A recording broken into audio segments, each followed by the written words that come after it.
Tonight, once again, we gather in search of the truth, dark, and mystery.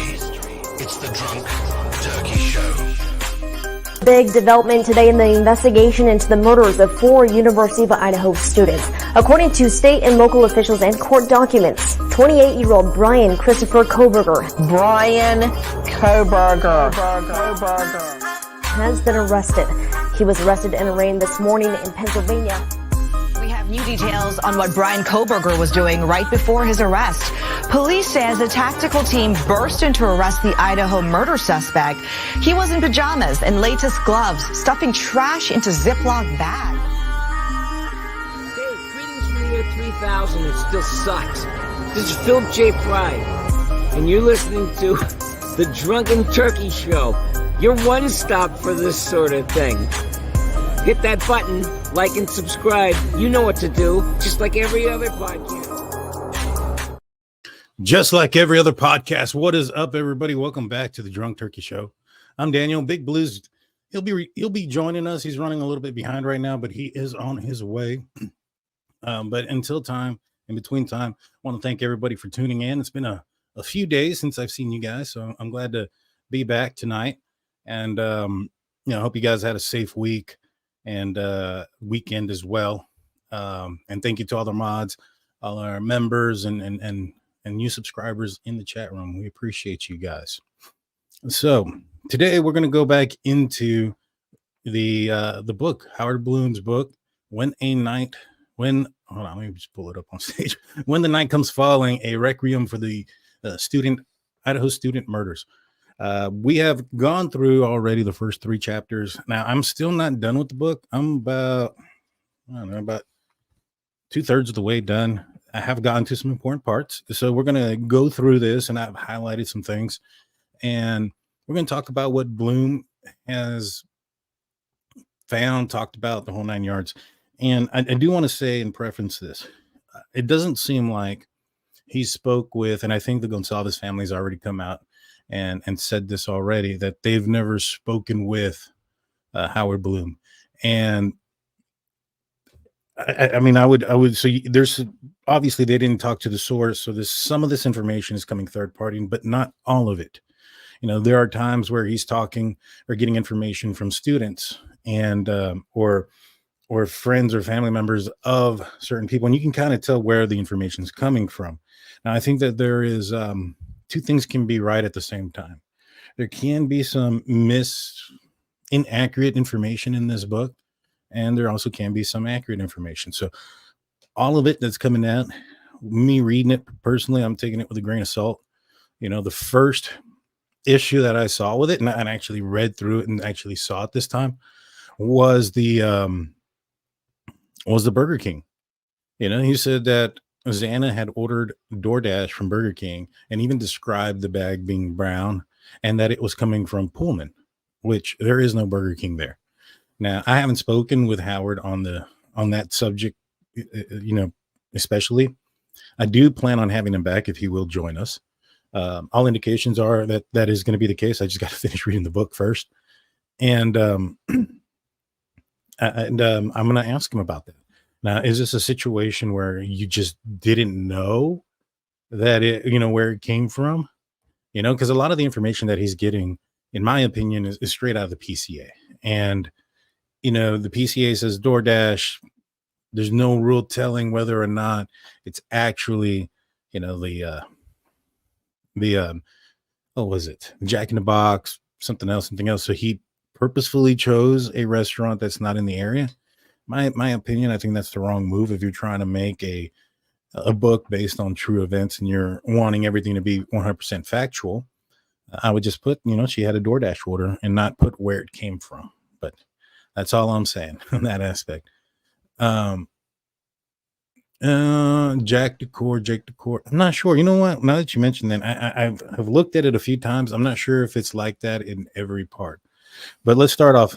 Last time we talked about it, we got up to the 3rd chapter, and in this chapter, we found out that Bryan Kohberger was going to be heading to a a pool party. We also knew that that there was some issues with the Christ Church and their members, and also with police having to do with COVID restrictions and things of that nature prior to. And it goes into a little bit more in depth about some of the stuff that, what do you call it? The problems that they were having with the police, Moscow Police Department, and the citizens. Apparently, uh, Chief Fry had been getting several threats against his life because of some of the restrictions and the things that they were doing. So that's all in here, and we'll go through it. So in chapter 4, it starts off talking about Bryan getting to the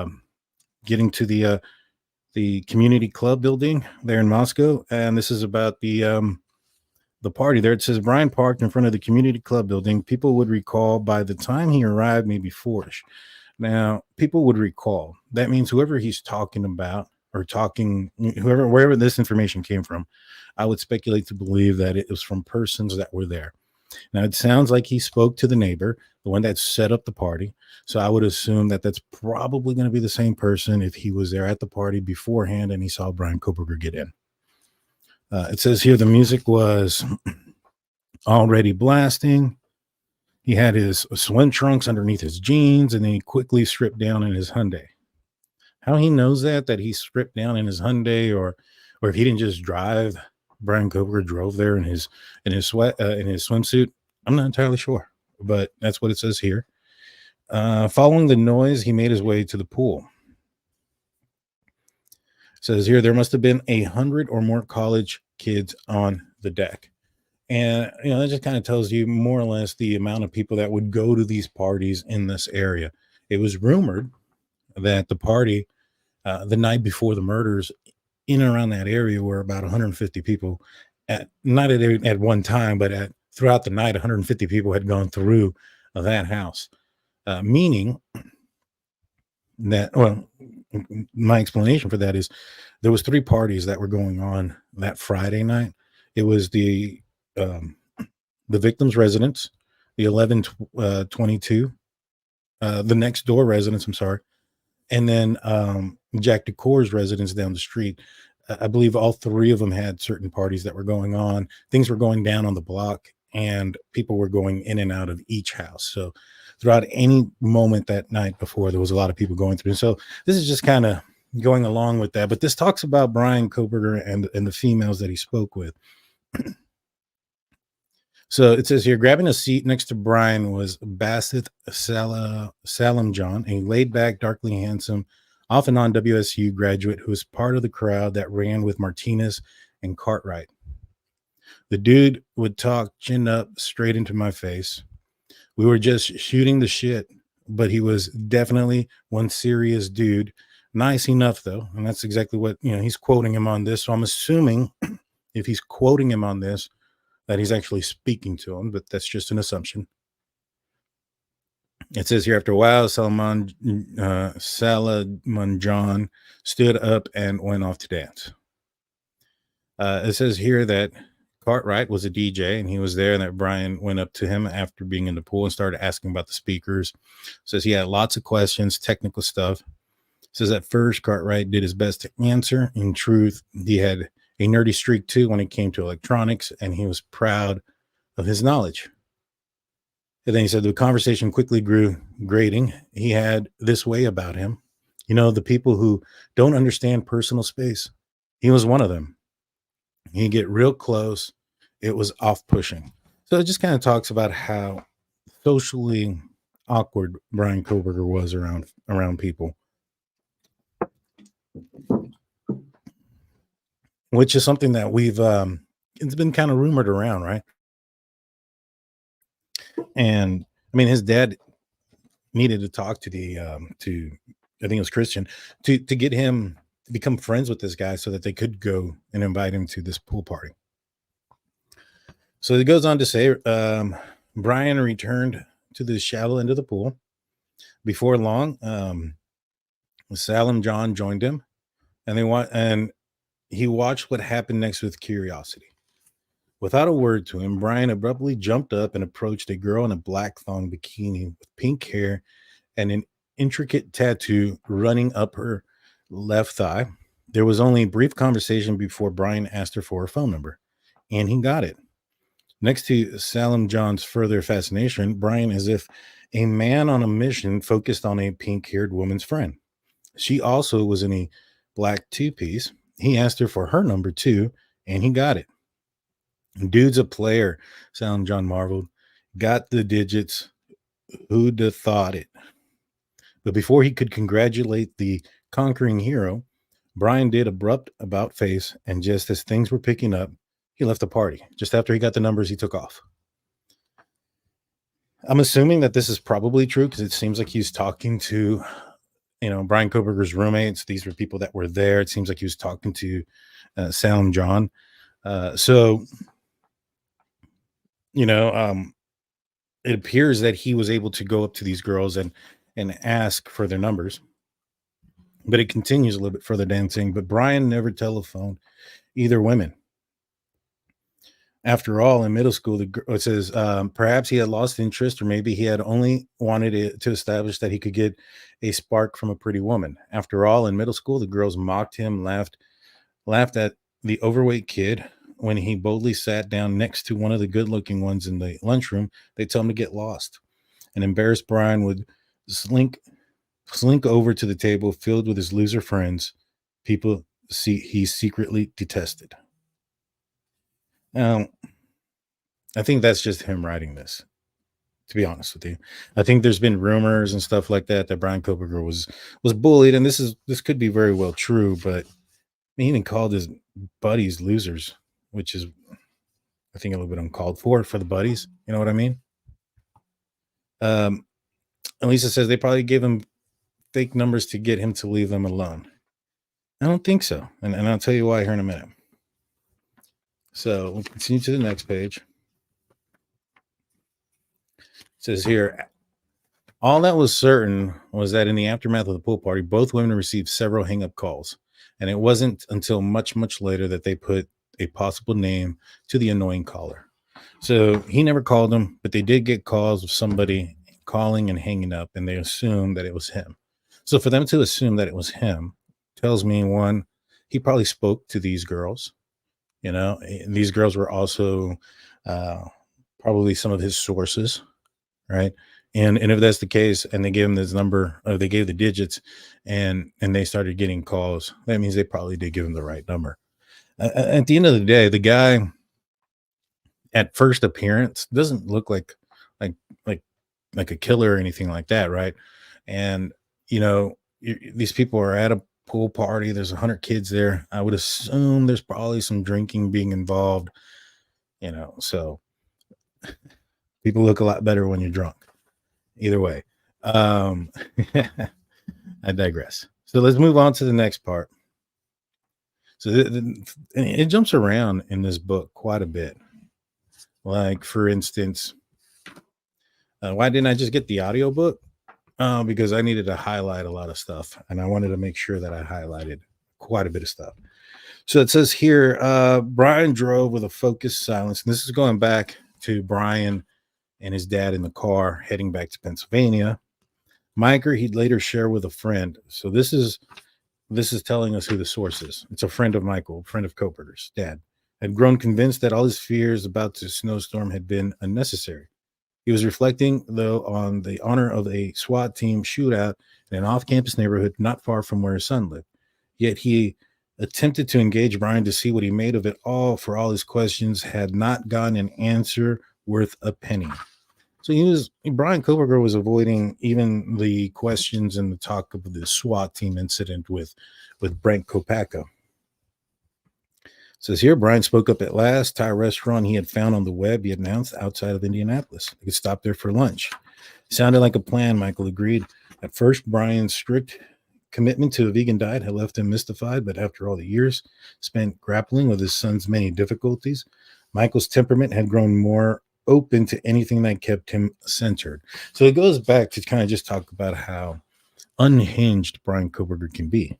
It talks about the arguments, and I'm assuming that that this information is coming from Michael Kohberger's friend that Howard Blum got in touch with. So that's where I'm at on that. All right. So then it goes down to here when it says Bryan spoke up. Now there was only hesitancy, and Michael knew that was a warning. The one thing about Bryan he'd tell people was that boy knows his own mind. No beating around the bush. He'd let you know what he was thinking. I got a problem, Bryan finally announced all at once. Michael braced himself. See, I don't know like how much detail Michael Kohberger would go into with his buddy, right? Like, like if somebody asks, and I know I'm putting myself in, it's completely anecdotal, but if somebody asks me, like, hey, after the fact, right? This was like a few days later, or a couple of weeks after he got arrested. So this has been some time since this conversation was there. I'm not sure I'm going to remember these details to this extent. I mean, I understand that maybe perhaps he had a concern. And he was like, there wasn't a lot of words spoken, so he might have remembered many of them, but I don't know if you go into this detail with your friend. I think you might just say something to the effect like, I was concerned. I thought that, because of his history or whatever. And this guy, he's a friend of Kohberger's dad, he's probably aware of these things as well. And so it doesn't probably need to be explained. And so I don't know. I mean, he's quoting this. He put this in quotes. I got a problem, Bryan finally announced. And I don't know how he got that quote. You get what I'm saying? And I'm not bashing Howard Blum or anything like that. I just don't like it. You know what I'm saying? All right. I got a problem, Bryan finally announced. Michael braced himself. Bryan revealed that he was having some trouble at school. Yet for his son, it was as if a fuse had been set off. A tout-faced Bryan, Michael would tell people, so this is people, multiple persons, ranted that a few spoiled brats in his class were really to blame for the entire misunderstanding. So it kind of goes into like what he thought about the students around him and what majority of I'm not saying it's probably all of it, but what some of the complaints against him were. Right now, he's talking to his dad, and he's going to try to, plead his case to his dad as to why he's going to be retained or whatever. However, he's not going to tell his dad the stuff that they have against him that is way out there. So he's only going to talk about the stuffs that are his strengths that he can argue. So let's see. He goes, Michael would tell people, ranted that a few spoiled brats in his class were really to blame for his entire misunderstanding. They had complained that he was too demanding, too tough of a grader, and incredibly, the department's professors were siding with the malcontents. The university had no commitment to intellectual honesty, Bryan charged. And he puts that in quotations, intellectual honesty. And it was at this point, Michael later confessed. I mean, maybe he was talking into great detail about the statements that were coming out, that he started to have a difficult time following where things were going. Intellectual honesty, question mark. The hell did that mean? Question mark. More college mumbo jumbo, he swiftly decided. So it says here, truth be told, Michael would come to concede from the start. He had wondered why his son had thought it was necessary to enroll in a school all the way on the other side of the country to study, of all things, criminology. What was that all about? Did Bryan need a PhD to become a cop? Was that where this was all leading? So these were questions apparently that Mr. Kohberger's or Michael Kohberger would talk about later on, that he had wondered why Bryan Kohberger went that far, why he crossed the country, those type of things. So it makes, if he's questioning it, I wonder why aren't many others, right? So Bryan had gotten, when Michael first shared his misgivings last spring after his son had received an email announcing his acceptance into WSU. So these were things that I guess he spoke to his friends about when he first got accepted. This wasn't something that he questioned after the fact. He had been questioning this. Bryan had gotten huffy. He was setting off on a new career that was more important than scribbling traffic summons. He had barked. He'd be accomplishing the sort of thing that police could never dream of doing. He'd be studying, he said loftily, the criminal mind. He'd be a scientist exploring why criminals do what they do. So, I mean, this kind of tells you a little bit more about Bryan Kohberger's mindset, right? And I think that there's been a theory that has gone out there that maybe perhaps he was studying this and he needed to understand it. So the only way that he could was by taking somebody's life as well. And I mean, that could be what he's referring to in this, which could be what he's trying to say further on into the book.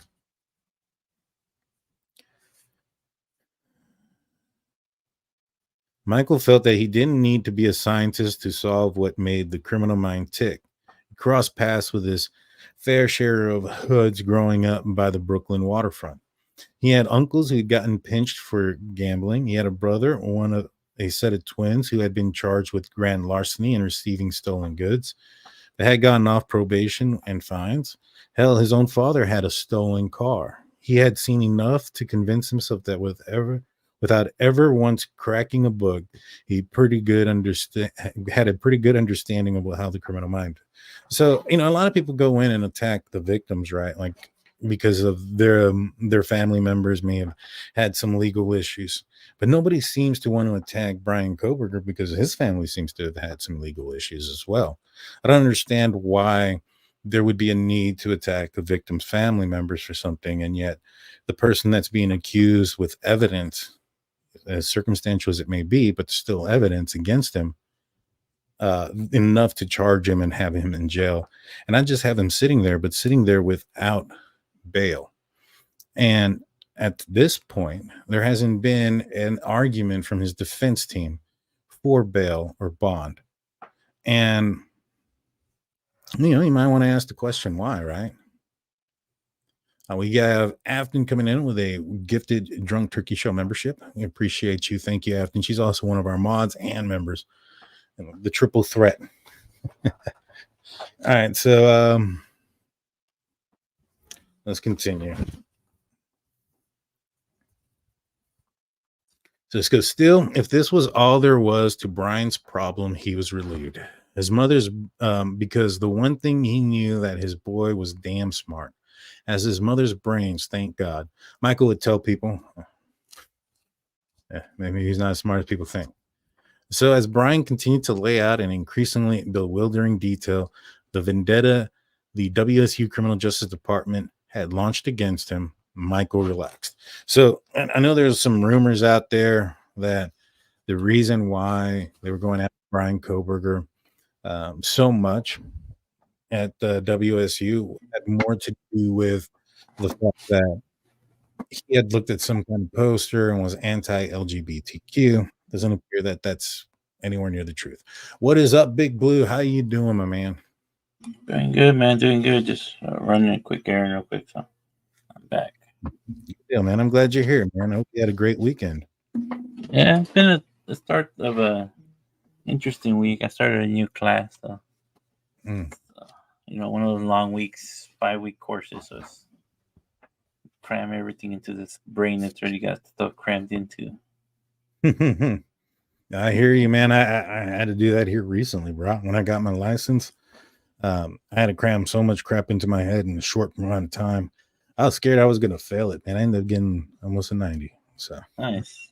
Wasn't too bad, man. I only studied for 10 days too. So it was crazy. So we're going through the book. We're going through Howard Blum's book. We've already gone through, I think, 2 chapters.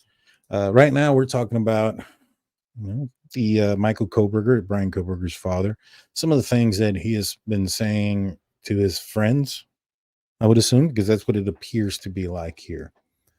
And so I'm going to continue here, Blue, and then if you have any questions, you can throw them out there, okay? Also, if you see any questions in the comment section, put a couple of stars.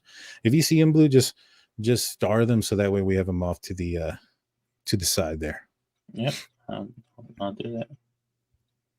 So So as Bryan continued to lay out the increasingly bewildering detail of the vendetta that WSU Criminal Justice Department had launched against him, Michael Kohberger relaxed. Okay, the next paragraph goes down to the first time Bryan walked through a murder scene was in the old stone house of the leafy corner of Taylor Drive in Center Valley, Pennsylvania. Bloodstained bodies were sprawled about the musty, low-ceilinged living room. Only the corpse were mannequins and the blood was red paint. The living room was in the DeSales University crime scene house, and he was an undergraduate taking 365 psychological sleuthing. So I want to talk about that real quick, Big Blue. They talked about this scene that he's already walked through. There's blood soaked, there's mannequins on the ground. Do you think he could have taken anything out of that as far as, not to trace some of that blood evidence with him? Yeah, I think he could have had a good idea of what he would need to be able to not trace it back to his car or to his person. Yeah, I just feel that when I see this and I see that he had access to, those type of a crime scene, so to speak, is it possible that he, try to find a way of, all right, if I use this type of clothing, or if I use this type of booties, or if I change, like simply just change and wipe off myself, can I get in a car that'll leave minimal amount of DNA behind?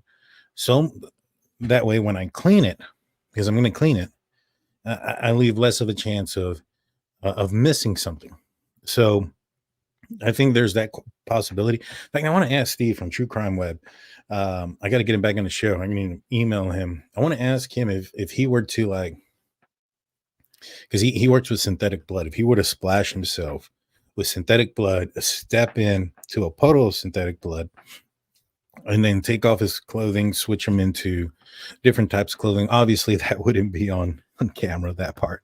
But, and just kind of one time, how long it would take for him to swap clothing, and how long it would take him to wipe off any excess or any blood that he'd have on him, get in a vehicle and see if he can, and have him clean it and see if he can pull up anything on a black light. I think that would be a great test to have. I'm going to see if I can get him to do that. And it probably take less than a minute or two. I mean, if it's a jumpsuit, it's just one zipper all the way down. And then their booties, man, the booties are slip on and off, and 2 seconds, 3 seconds, just no. I'd say a minute and a half tops, dude. I mean, you're going to be moving with a purpose. And you got to remember, both scenes, most of it was on a bed, so there wouldn't be any blood on the floor for him to really step on. One of them, yes, one of the victims was found on the floor, but we don't know if he fell on the floor after he closed the door, and that, or if it was during the attack. The puddle wouldn't accumulate right away. There'd be spots of blood here and there from the action of moving the instrument in and out of the stabbing formation, but it wouldn't be a puddle. It wouldn't be big. It would be just tiny, man. Because it takes a little bit for the body to bleed out. I mean, unless you cut a really, he describes the injuries, my man. And I can say this, based on what he is describing and how it went down, according to him in this book, it's pretty much what I have heard too. And, from certain people that would know. Now, there's one part that I don't agree with about not necessarily the final layout, but how this person got there.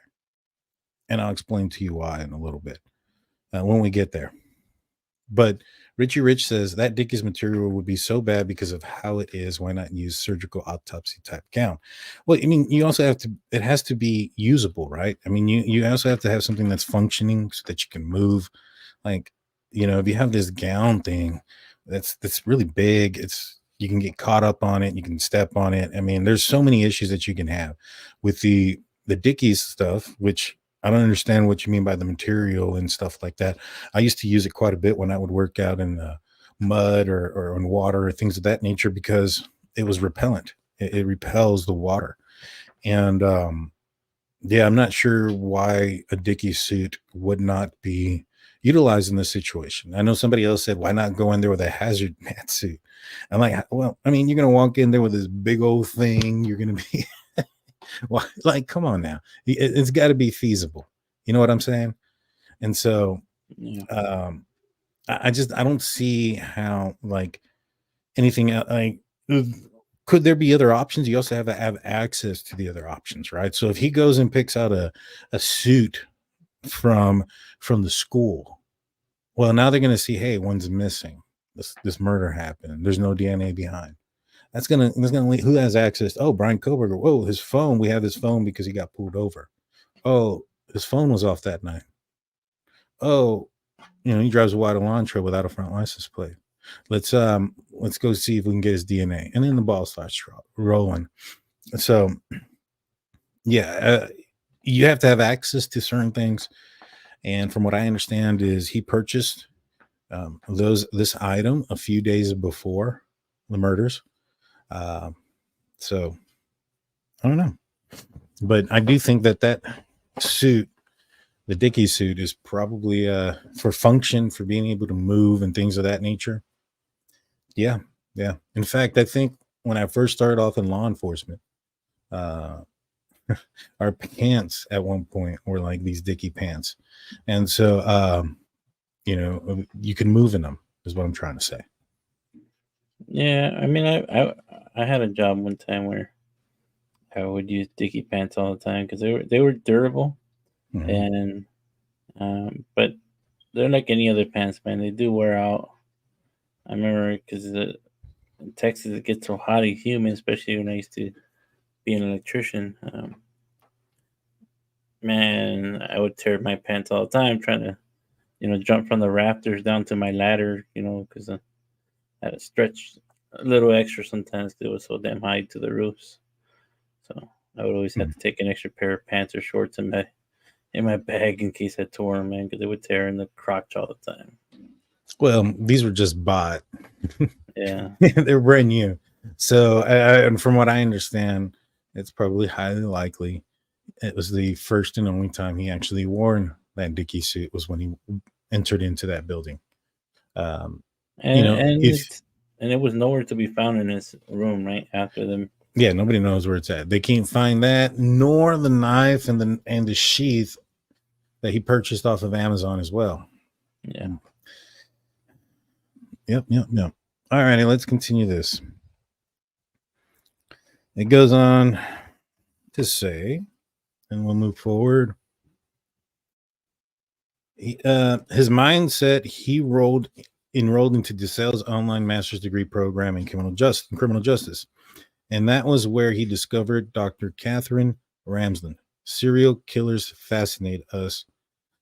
We want to know what makes them tick. She had written Inside the Mind of Serial Killers, Why They Kill was the book, and she seemed to have the answers. So, according to the book, Bryan Kohberger was interested in DeSales because of Catherine Ramsland and her connection to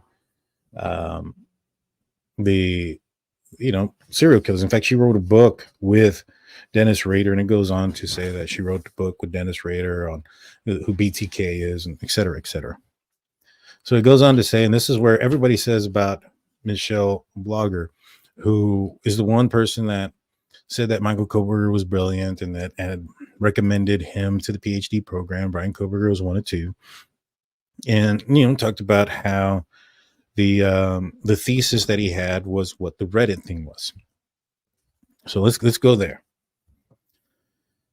For his master's thesis at DeSales, Bryan set out to emulate Dr. Ramsland by reaching out directly to prisoners. I'm inviting you to participate, he wrote in a survey that he posted on Reddit, hoping it would grab the attention of bored convicts. In a research project of how emotions and psychological traits influence decision-making when committing a crime. And so it kind of goes through the questions. We've all heard and seen them.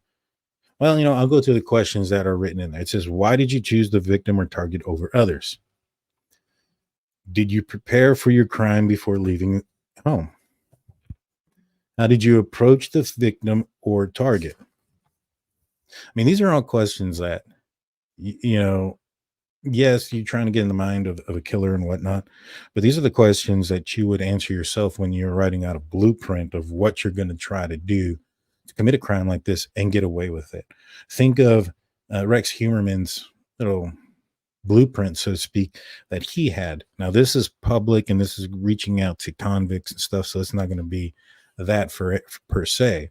But I wouldn't be surprised if Kohberger had somewhere written, probably burned and buried or whatever, some sort of plan, to ensure that he didn't screw up. What do you think, Blue? Yeah, man. I think I don't know, man. It's complicated to me, because I want to be there I want to see his first interviews, you know what I mean? If they asked him these questions and the way he answered, in the interrogation room. I know he lowered up right away, or he pled the fifth, but I don't know. Yeah. Well, let me let's have this. Mitchell Blogger, the associate professor who was Bryan's thesis advisor, was very impressed. Bryan was zeroing in on precisely the sort of questions for a forensic psychologist would want to explore. He was one of my best students ever. Brilliant, she judged. And so when Bryan asked her for a letter of recommendation for the doctoral program at WSU, she was happy to comply. My 10 years of teaching, she remarked, I've only recommended 2 students to the PhD program, and he was one of them.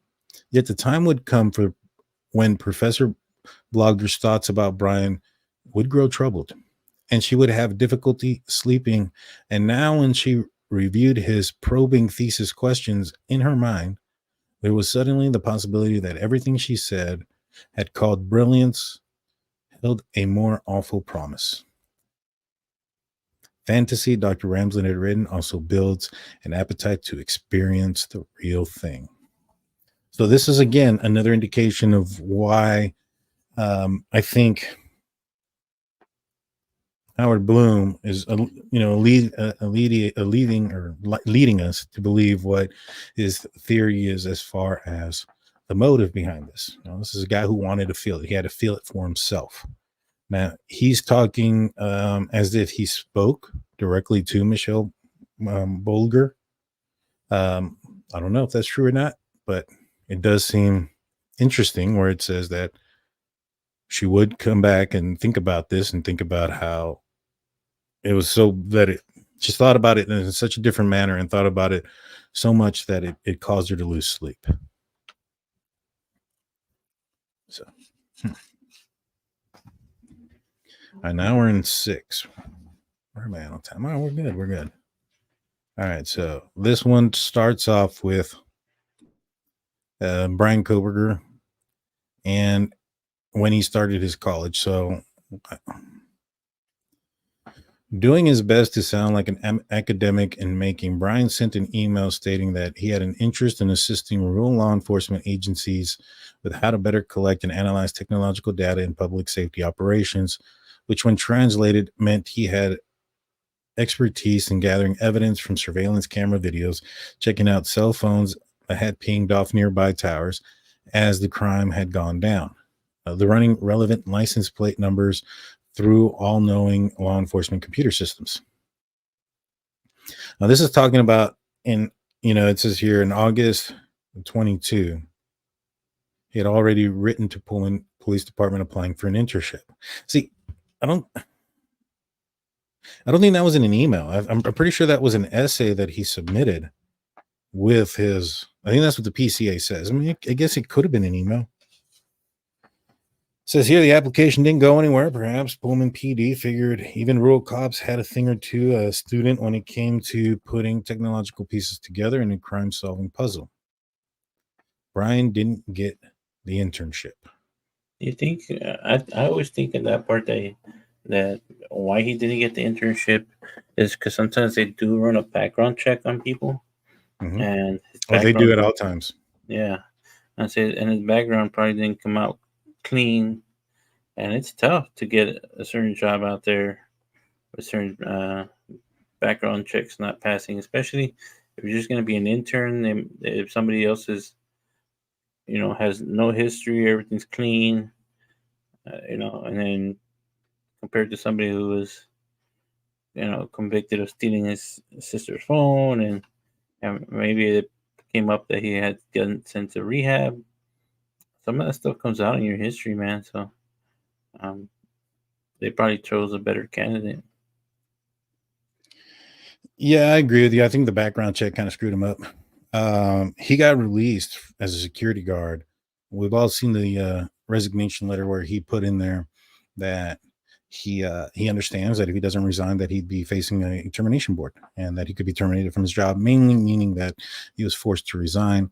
Now, that hasn't been disclosed to the public, but I can guarantee you if the police start probing into that, they'll get the information that they need to get from that situation. And so you had that. He was a former heroin addict, right? So he had been doing drugs in his past. That's not marijuana, right? It's not a little drug. Heroin it's a big drug. And so he probably didn't meet the criteria. And I would assume that if he did have some other problems, like at DeSales or at Northampton Community College, at his school as a security guard, and he got arrested when he was 19 for stealing his sister's phone and heroin, having to go to rehab. And those are not indications of a prime candidate for law enforcement. So I can see him not getting it at that point. Now, we know that there was an email sent out in April of 2022. We've seen that email where he was thanking the chief of police for the Pullman police chief, for meeting with him, yada, yada, yada. I'm assuming that was like on Zoom or whatever. And he looked forward to hearing about that intern position, and he applies again in August. Kind of tells you he didn't get it the first time. So what I'm assuming is happening is probably something to the effect of like, hey, we're going to say no right now. Come down here, do your stuff, do what you got to do, and then reapply in the fall. And you more than likely get as long as you do everything you need to do. Don't seem like he did because they didn't get him again. And you'd have to believe that the police, and I'm going to tell you that they would, and they will go to your job where you worked at and ask questions, to the HR about your employment and things like that. You don't need a warrant for those things. Now, if you're getting records and stuff, you probably do. But if you're getting like a certain thing, you really don't. They have a right to say certain things. Is he hireable again? Is like one of them. You know what I'm saying? Yeah, it just depends. Like I on thought good it terms. would be. Well, I thought it'd be like mine. Like when I'm applying for my state license and stuff like that, I have to get fingerprinted. You know what I mean? And then that goes through an FBI background check, and then they'll issue me a license. And if something comes up, then I have to talk to Department of the Medical Board or Department of Public Health or whatever you're trying to get cleared. And the other day I learned an interesting fact. I was in a class in an orientation, and this one guy was saying he was trying to get into like the police academy, and he got honorably discharged or something like that, but because it was a discharge, the police academy was giving him an issue, so he was like having to get all these forms and stuff to get approved just to even go to the academy. So there's a lot of stuff that they look into just to be a cadet or maybe an intern at those places. Oh, for sure. I mean, you can't get into these places just like, hey, I got a degree, or I'm going for this awesome degree. You got to hire me. I mean, you got to look at your background too. All right, so let's continue this. I'll be back in 1 second. Somebody's ringing my doorbell. No, you're fine, man. You're fine. So this says there were 13 new students in the doctoral program, and he sought them all out. It was a charm offensive, putting on his newly acquired hail fellow persona as he diligently made the rounds and introduced himself, and he clearly enjoyed being the carefully recreated Bryan. He had never felt so free, so confident. He had flung off the indigents of his past. He definitely seemed a little more eager than some of the others to go around and introduce himself. Ben Roberts, a fellow criminal justice grad student, would recall with what seemed like admiration. So this is one of Bryan Kohberger's criminal justice grad students talking about his experience with Bryan Kohberger. And as Roberts tells it, Bryan would just chatter away nonstop, sports, music, his rural Pennsylvania roots. Bryan, out to win friends, was a master of small talk.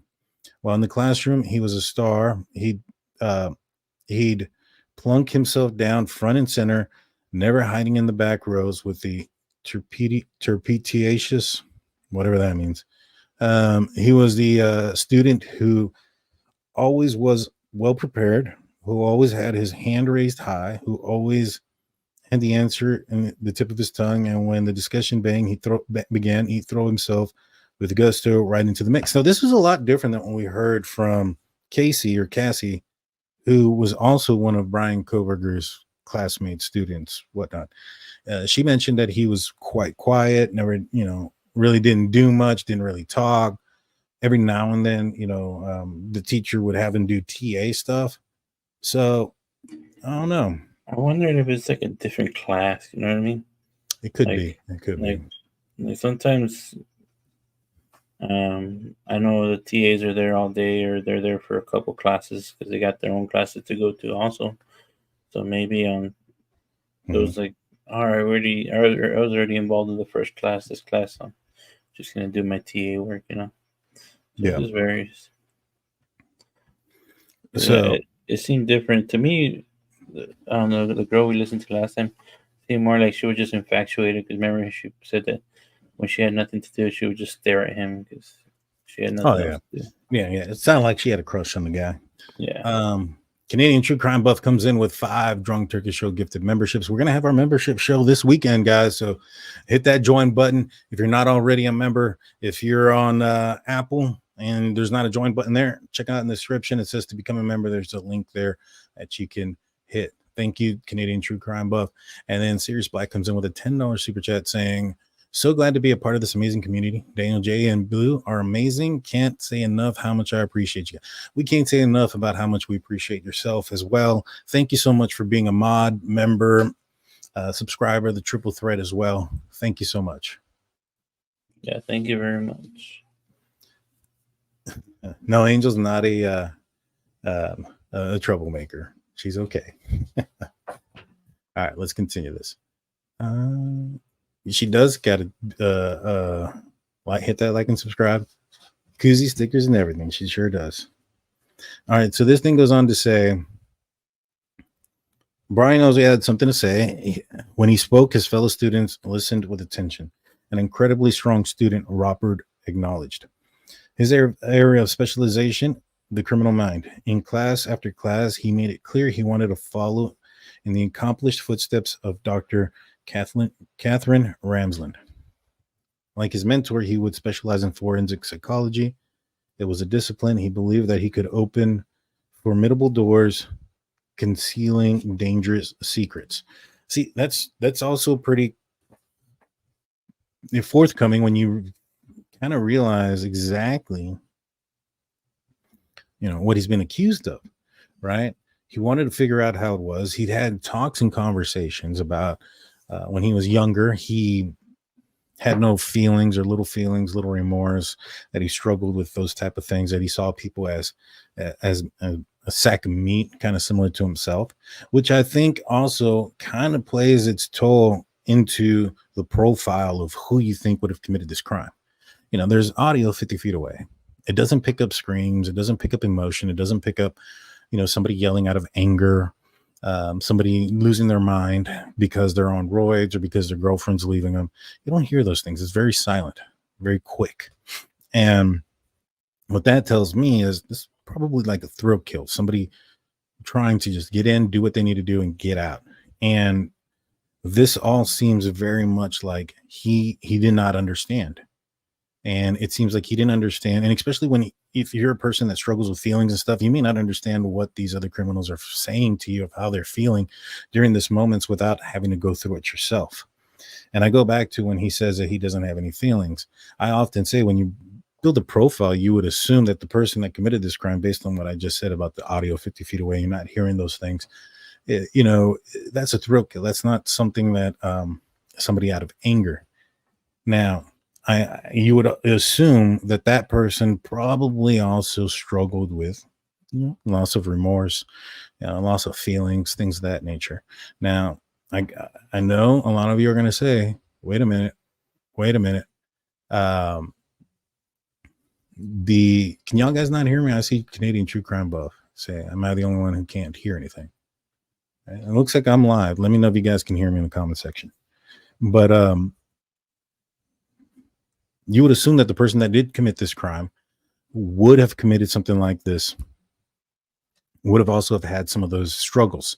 Now, I know some of you guys are going to say, hey, I know this person, they're very successful. They're very this, they're very that. Yeah, it's not the fact that everybody who has these symptoms is going to turn into a mass murderer. It's that those that are mass murderers typically have these symptoms. It's similar to like when I bring up the acronym, not the acronym, when I say, everybody in the Border Patrol speaks Spanish, but not everybody that speaks Spanish is a Border Patrol agent. So that's the difference kind of here. Like, not everybody that commits a murder in this manner, quietly, swiftly, 4 people, don't know, stalked the house, only the house for 12 times, left little evidence, and them also have remorse and feelings. That usually doesn't align. Now, if this was a crime of emotion where, this person was pissed off, or this person was upset because, or angered out of love, or this person was roid raging, there's difference there, right? You're probably hearing those sounds. We don't hear those sounds. So I saw a question here I wanted to bring up. Oh, where was it? And why did he leave a witness behind? Well, you're assuming that he saw the witness, right? Now, Howard Blum makes a great point in the book. He talks about how Bryan Kohberger goes up the stairs directly and into Maddie's room. And that would lead you to believe that was the target. Now, when you look at the outside of the building, Maddie's bedroom from the back part of the parking area is the one that's most visible. You can see the M, you can see the cowboy boots, you can see all those things. So if his goal was only, merely to go in there, commit the crime that he was going to commit, and get out and leave everybody else alive, maybe his goal wasn't even to take the lives of more than one person. But when he gets in there, there's 2 people in the bed. Now, in the book, it talks about how Maddie didn't have, the severity of injuries that Kaylee had. Well, if Maddie was attacked first, you can attack her if she's asleep precisely. If during that motion Kaylee wakes up, which we can assume she did, he doesn't have the ability to precisely attack her. She's moving. She can scream. There's a lot of things that can happen. So he has to, as quickly as possible, silence her. And as ugly as that sounds. And in order to do so, he's going at her with such force, which is why, in my opinion, 1, the knife sheath gets lost. 2, that's why Kaylee has more injuries than Maddie. Now, that also might be the reason why Bryan Kohberger took the knife sheath with him. If his target was only one person and his goal was to pull the knife out, commit the murder, and if she didn't have anybody in her bed with her, I would believe, Dylan didn't hear any sounds of screaming or yelling or any of those things. The audio 50 feet away didn't pick that up. There's a good chance that nobody even hears anything the rest of the way, right? He could have easily walked out. Nobody would have known until the next morning.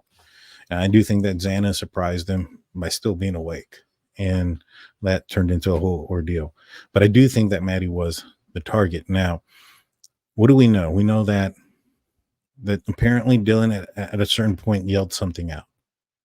Now, Bryan Kohberger had already committed 4 murders. He must be exhausted. You would assume he'd be exhausted.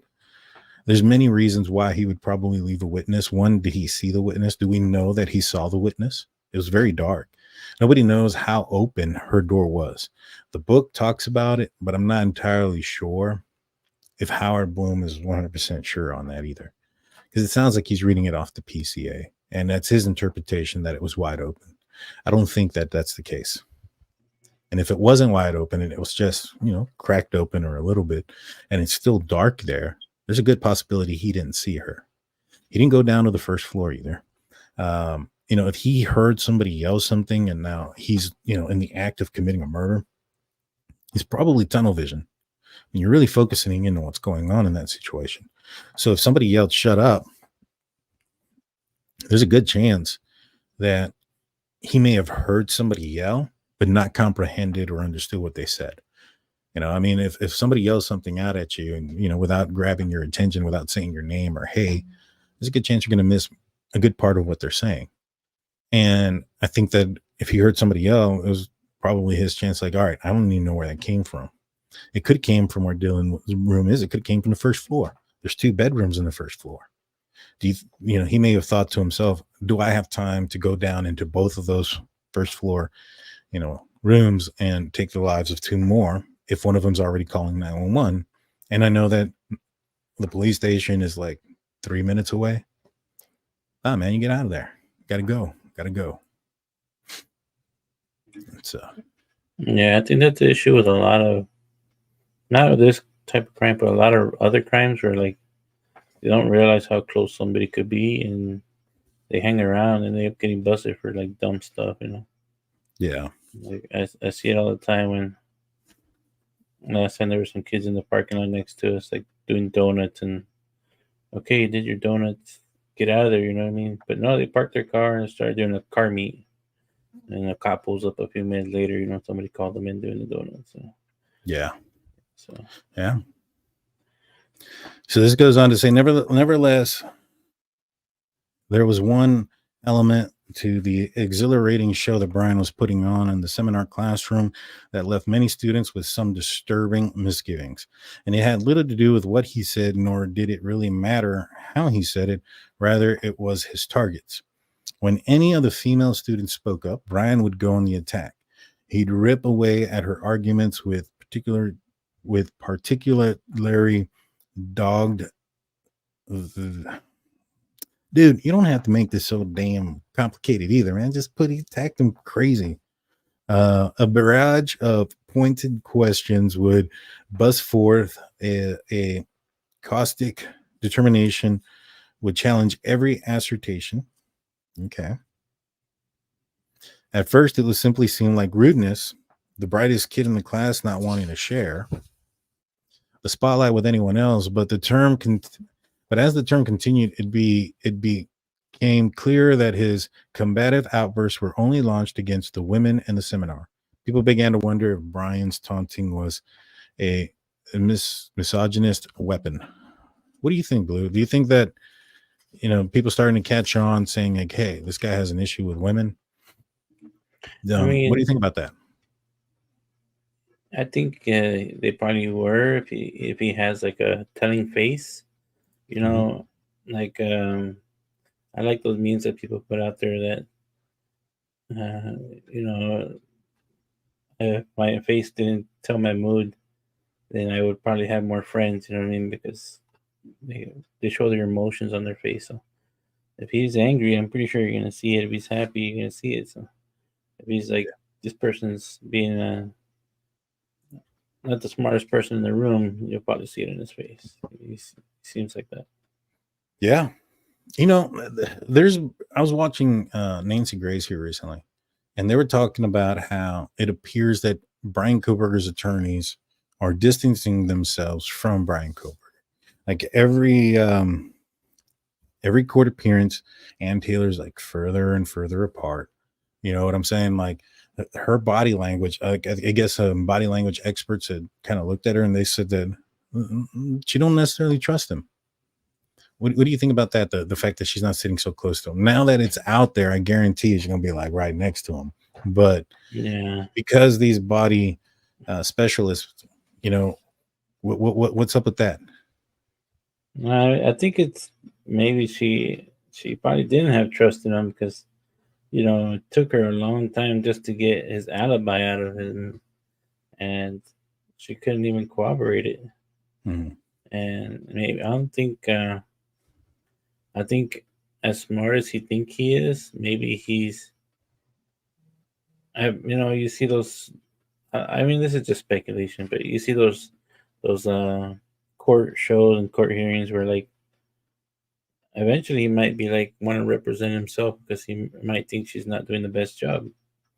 If he thinks he's that smart, they might do that. Yeah. No, you're right. I want to say thank you real quick to Richie Rich for your $4.99 super sticker, man. We appreciate you. Here in a minute, I'm going to go through a lot of these that I starred, these comments and questions. So if you still have them, keep them coming. I've seen them. I've starred them, and I'll go through them here. I'm probably only going to read this last chapter, and then the next time we meet, we're going to actually be talking about UFOs again. It'll be on Friday. We actually have Jason Truth on the show, and he's got some pretty interesting information about TRB-3s, other United States military programs that are being perceived as UFOs. So you don't want to miss it. You don't want to check it out. So make sure you follow, subscribe for that type of stuff too. So let's continue this real quick. Oh snap. All right. So I'm way over here. The golden rule of teaching is that teachers should treat their students as they would like to be treated. But Bryan, who in return his fellowship tuition had to be put in time as teaching assistant for Professor John Snyder's undergraduate criminal law section, had no such time for such common sense kindness. Why such disregard? Perhaps he had dreamed about having power for so long that now that it was an actuality, he was determined to savor it. To hear his bullied students tell it, Bryan's arrogance lay deep. So he talked to multiple students, that's plural, and he said to hear his bullied students tell it means that they're the ones that are telling him. So this kind of tells you where this source is coming from. His responses to questions about text or Professor Snyder's lectures were condescending, if not outright mocking, and he enjoyed burying opposing views in a cascade of disdain. So it kind of sounds like he was challenging Professor Snyder with everything that he would say, mock him, challenge him, like kind of seemed like he was trying to say that he was better or smarter than him, challenging him in that manner. Interesting way of doing it. Interesting tactic. I'm not sure if that's the right approach. I mean, I understand that he's in the PhD program, but it definitely does seem that he took advantage of the quote unquote power that he had. It kind of reminds me a little bit of he was trying to act like the guy from Shameless, you know what I mean? Where the teacher's like a drunk and he thinks he's better than him because he does half his work for him or all his work for him, and he don't do nothing. So maybe he was getting that kind of power trip. But that's just a speculation also. Yeah. All right, let's continue. It says, and he didn't stop there. He corrected students' papers. His comments scrawled in the margins were insulting, and the grades were scaled to reflect a perfectionist demands. A higher standard, Bryan defiantly called it. It was only a matter of time before the students rose up and revolted. And they had an ally. Professor Snyder had spent 30 years as a lawyer defending criminal underdogs from charges ranging from simple possession to first-degree murder before joining the WSU facility. So John Snyder, do you think he's been around some people that have done some bad things, and you think he can kind of point it out? I'm pretty sure he has. You know what I'm saying? Like Richie Rich, you said in there that you were a jailer. Do you think that you can point out an ex-con somewhere, not like, if you went out to the groceries and you spent a specific amount of time with somebody, not just in passing by, like you meet somebody, you spend a few hours a week with this person. Do you think that you would be able to tell if that person is an ex-con or not? Whether it's by the tattoos, maybe some of the words they say, maybe the fact that they don't have shoelaces in their shoes, some of the things that are kind of those telltale signs that you can tell if somebody was, an ex-con.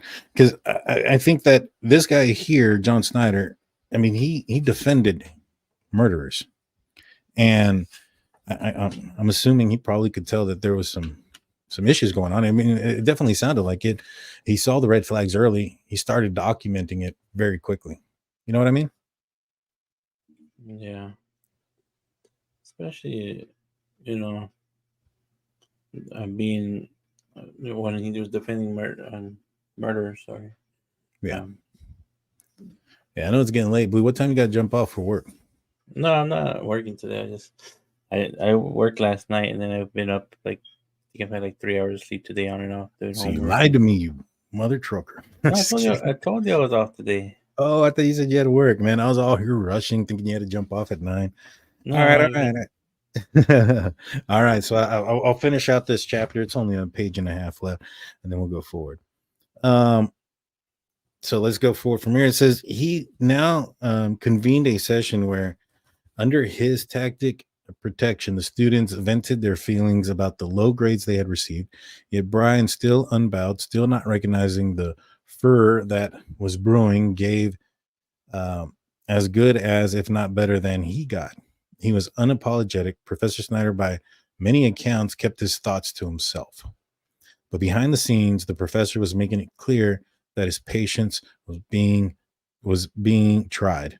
Earlier in the term, after the first reports of Bryan's high-hated antics in the classroom had reached him, Snyder had tried to talk some reason into the young man. The professor was a reasonable, avuncular sort, and he was left astonished when the conversation quickly turned into an argument.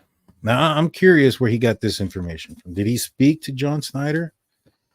This information, I'm not sure, would fall under the gag order there in Moscow, because this isn't specifically about the case. Bryan Kohberger didn't confess to anybody or anything like that. So I wonder if he actually did speak to John. Be interesting to know. Thank you, Gail, for your $5 super sticker. We appreciate that. Thank you so much. Yeah, thank you, Gail. Yeah, What's that, Blue? sorry, I lost track. I was reading the messages there. Yeah, I think I know what you're reading. I agree. Am I right? You don't have to put it. Don't pull it up. Don't pull it up. I don't want to get into that controversy.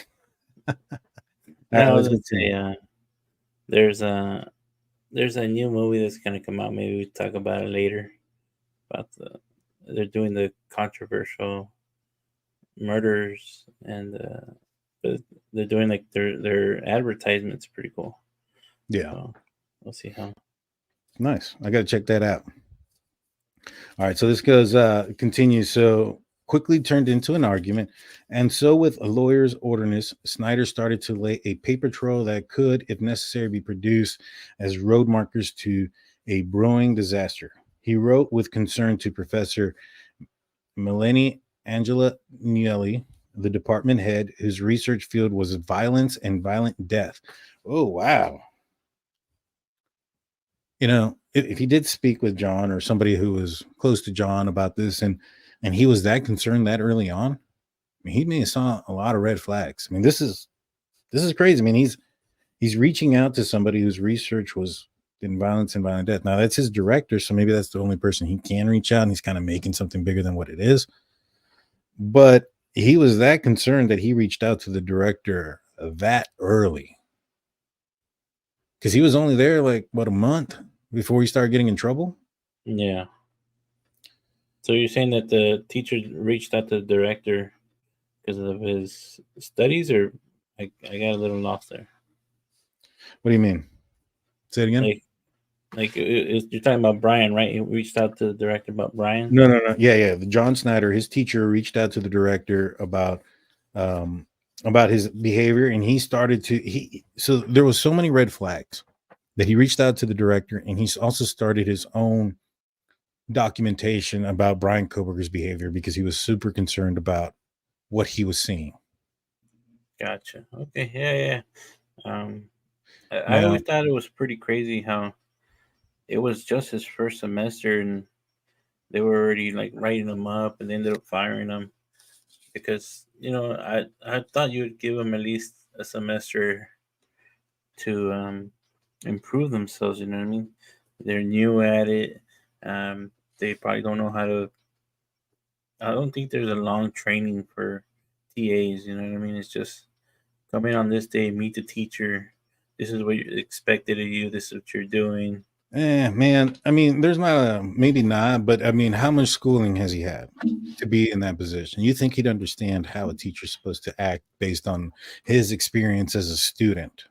Yeah. You know what I'm saying? Like, a lot of the school he went to was during the pandemic, so he really wasn't in a class, man. That was a year, bro. I mean, how many years of school did he go to be in a PhD? I mean, he had Northampton, he had DeSales, and he got his master's in DeSales. So, I mean, what was that, like 6 years total? COVID was the in class for COVID was a year. And that was in 2020. So that was 2 years prior to the semester that he was in. Yeah. And I don't know, man. If he likes online courses, it could have been never met a teacher. Like I honestly have, since I've gone to school, I've probably taken like 8 classes and I've only met one teacher in person. Everybody else has been online. Yeah. I mean, that is the time we're in. And there was 300 students in this classroom. Yeah. Now I understand he's the TA, so there's probably more attention on him, but I wonder has he ever done this with any other PhD student or TA in his history, or is this a one-off? Yeah, you know what I mean. Yeah, and like because there's like those teachers that are really strict and they want everything by the book, but it seems like Bryan was like that too. So I think it was more just like a attitude kind of. Well, let's continue this so we can say a little bit more. So he wrote with concern to Professor Melanie Angela Nuelli, the department head whose research field was violence and violent death, to inform her that they might have a loose cannon as a TA. Dutifully, she met with Bryan on October 3rd to lay down the law. So this was before October 3rd. So this is brewing up to the stuff that happened up until September. It started August 22nd. Man. Yeah. That's crazy. So it continues, but Professor Snyder was not done. On October 21st, about midway through the term, he sent Bryan an exhaustive email enumerating the ways in which you have failed to meet your expectations as a TA thus far in this semester. And that was in quotations. No doubt Snyder assumed that he would shake Bryan up. Sorry, my dyslexia kicked in and I got the words backwards. It might even persuade him to behave more respectfully to his young students and the professor whom he was working. After all, a lot was at stake. Bryan wouldn't need to read too closely between the lines to gauge the implicit threat. Lose your TA job, you also lose your scholarship funding. Without the $26,000 or so needed to cover the annual cost of grad school, Bryan's matriculation at the university would come to an abrupt end. Bryan was summoned to a powwow on November 2nd with Professor Nuelli and a graduate director, Dale Wiltz. So this has gone even further. This is November 3rd. They started out tough, waving the stick. You'd better shape up or else you're out of here. After that, got the TA's attention. They offered the carrot. We can still work this out. They outlined an improvement plan and promised that if Bryan adhered to it, all would be forgiven. His academic life could continue. Chagrined Bryan grabbed at the deal. A month into this truce, as the semester was winding down, a meeting was held to determine if Bryan was fulfilling his side of the bargain. On December 7th, newlyweds and Schneider sat in a united force on one side of the long table in Johnson Hall. Bryan took his place opposite them. They made Bryan sweat, but the verdict was, while not perfect, the professors agreed with the muted enthusiasm. There was progress. Now, this was all stuff that was in the, I guess, his letter and the outline of when things happen. So I'm not necessarily sure how much, what this information is from. Maybe he's taking that information and adding a lot of stuff to it or fluff to make it read. But maybe he was able to interview the professors and the students possible before the gag order went out. Because he was out there before, in the beginning, before the gag order. So yeah, we'll see. Yeah. And with that, Team Bryan had just had enough to make it through another 5 days. And then he'd be heading back with his dad to Pennsylvania. His scholarship check for the next semester would be in the mail, and he could return to his TA job in January. But Bryan apparently would not rest until he had the last word for just 2 days later. So he had 5 days. 5 days. All you had to do was be cool for 5 days. 5 days. And couldn't do it. 2 days later, a self-destructive Bryan, responding to an offhanded criticism from Snyder, unleashed the full force of his considerable fury. In an instant, all the progress the TA had made toward a more professional and respectful demeanor turned to sand, and Snyder was fit to be tired. He reached out once again to the department chair, and she sent an email to Bryan requesting that they meet. This was most likely a summons to the gallows. But before this execution could take place, Bryan quite effectively placed the noose around his own neck. Several of his female students reported to the department that Bryan was making them feel uncomfortable. In fact, the creepy TA had even followed one of the women to her car. Now, there was nothing further to discuss. Bryan's TA job was over. Now, I've heard a lot more than just Bryan Kohberger followed somebody to their car. I've heard quite a bit of stuff, like phone tampering and things. Right. That'd be pretty crazy if that can be proven, man. That makes his, character pretty sketchy.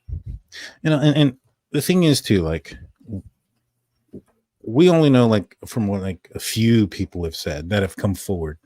There very well could be a lot of people who are afraid to come forward and talk to the media or whatever, who've talked to the police, but not wanting to talk to Howard or to any other media source because of the backlash that anybody gets when they talk to the media, especially in this case. I mean, anybody that talks, I think everybody that has talked to the media in this case at one point or another has been deemed a suspect by everybody or by the public that are watching the case, especially those that are the pro-Burger type that even the chief of police could have done it. I mean, they'll go that far that the police committed these crimes to prove that Bryan Kohberger is innocent. You get what I'm saying? Yeah, I mean, that happens in any case, man. There's some people out there that just have so much bad intent that they'll crucify anybody just to get a laugh or just get a kick out of it, and it's crazy. Well, I mean, maybe one person, but you have students, you have teachers, you have, classmates, undergraduates. I've heard that there was even another PhD student that may have had a complaint against them. It's across the board here. It's not just one, just a student. It's not just one person. This is almost everybody that he's interacted with. I mean, it's crazy, but I think he was going through a spiral. Mm-hmm. And then, because people do that, man. They'll be good one day, they'll be okay, and then boom, they're spiraling through whatever's going through their mind, and they're just horrible people, or they just do bad things just because they're not thinking.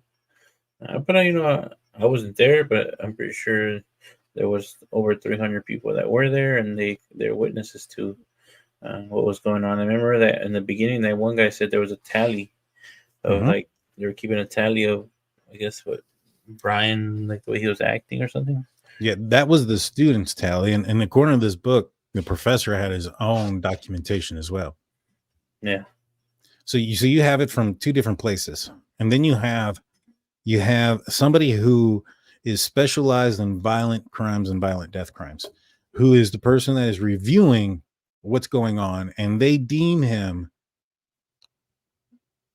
not to be there. I mean, they deemed him, whether it's a danger or not, I don't know if they're going to use that word, but unprofessional, rudeness, that he should no longer be a TA. He lost his position. And these are the concerns were coming from folks that aren't students. These are experienced lawyers, ex-lawyers, professors, and those that have a ton of training and studies in the field, much more than myself and probably majority of you guys that are listening here. And there's nothing wrong with it. I mean, I'm sure there's a surgeon out there, multiple surgeons, if not all of them, that know a lot more about surgery than me and most of you guys listening. Now, if there's a doctor and a surgeon listening, you're probably the exception here. But I did say most, not all.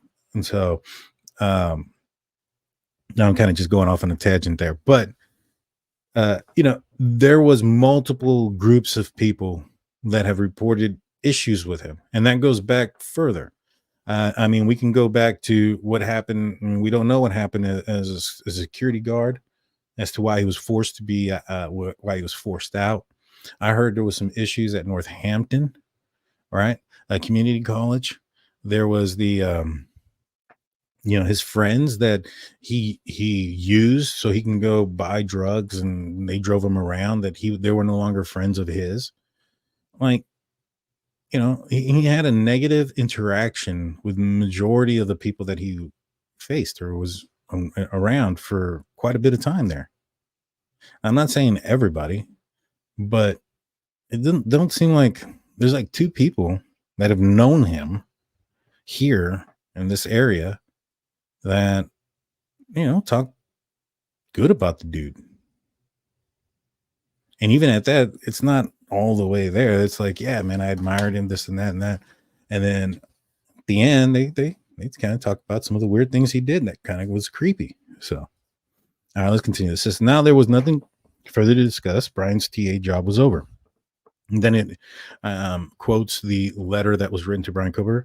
Mr. Kohberger, I'm writing you this letter to formally inform you of the termination of your teaching assistantship with the Department of Criminal Justice and Criminology effective December 31st, 2022. Now, if I remember correctly, this was December 19th. That's when this was sent out. So it says, and so on the morning of December 15th, as the Hyundai continued on its way to the enticing Thai restaurant outside of Indianapolis, Bryan was avidly explaining to his father that there was no legal way that the department would ever be able to strip him of his TA job. Michael had his head craned toward his son, and he was trying. He later volunteered to follow Bryan's diatribe as best as he could. I'm assuming his rant is probably a better word. There were rules for an appeal process. Bryan explained it would be impossible for the department to dismiss him without giving him the chance to have his say. A hearing was necessary. And when he had his day, he was confident that he would triumph. I mean, he's confident about this case too, right? Despite all the evidence against him in this one, and probably despite all the evidence against him, in the on the arguments as far as him not being a TA, he still was confident that he in court was gonna be able to, have his way. He had started making an inventory of all the ways he had been wronged, and he wanted his father to know. He was determined not to walk off without putting up a fight. The students, he complained, had plotted against him because they were too lazy to do the required coursework. And then it talks about that everything came to a stop because they got pulled over. Great stuff. So I think that's going to put us to a stop here. And then I'm going to answer your questions here in a sec. But so far, Blue, what do you think? I mean, it seems like it's got a lot more information than what we've heard before. But some of it, like you said, could be fluff of what his theories are. I mean, everybody's allowed to have their theories. And maybe since he was early, like he was able to get a lot more interviews and information from people before the gag order. So I think it sounds like it's a really interesting book. I haven't read it myself, but some of the information coming out, it's like, if it's true, it's like, wow, I didn't know that. Yeah, I would take it with a grain of salt. I mean, stories get bigger over time, right? Now, Yeah. Even if you're getting it from the source, like, there's been times where I caught a 5-pound bass, but by the time I'm done telling everybody, it's 8 pounds. It's happened to me, and so and obviously this isn't a fish story, but people remember things. Memory's a little finicky, and so you gotta take it with a grain of salt, right? Sometimes people fill in blanks too, you know, that aren't necessarily, they don't remember or wasn't told to them, and they're like, oh, you know, that makes sense. So yeah, he told me this, and so just take it with a grain of salt. Now, I do think that majority of the stuff that's in here is probably accurate. Now, is it 100% accurate? I don't know. I don't know about that, but is it more than 50-50? I can almost guarantee that. I think every part of this book is more accurate than not, right? Did Xana get a DoorDash order at her house? Yeah. Was it a Burger King? No. So is he wrong? Yeah, ish. She did get a DoorDash, but it wasn't Burger King, so it's inaccurate. But there is parts of it that is correct. So take that for what it is. All right. So what about Kohberger's missing shower curtain? See, I don't really hold weight to the shower curtain being missing, just because it had already been a few weeks. Like, he had left on December 15th. The murders happened December 13th. So if he had utilized that curtain for any part of the crime and he disposed of it, why not go back and get another curtain? Now, it says it was missing a shower curtain. The other thing you have to ask is, did it have a shower curtain ever to begin with? Is it possible that all it had was the inner liner? You know what I mean?